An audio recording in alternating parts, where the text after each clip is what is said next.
在清晨的馬灣，沿着海濱長廊，可以看到青馬大橋，橋上居水馬龍。在右手邊，亦可看見挪亞方舟。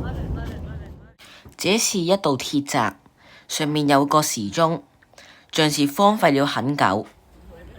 在鐵閘的右手邊，有條像隧道一般的由拱門和植物組成的通道，花花草草在此刻盡情綻放。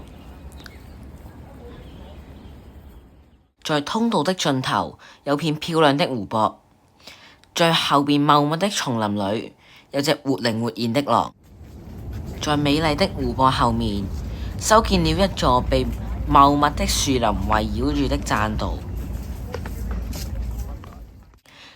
穿過了茂密的樹林，來到了山頂上的瞭望台。在這裡，我們可以看到藍天白雲，亦可看見廣闊無垠的大海。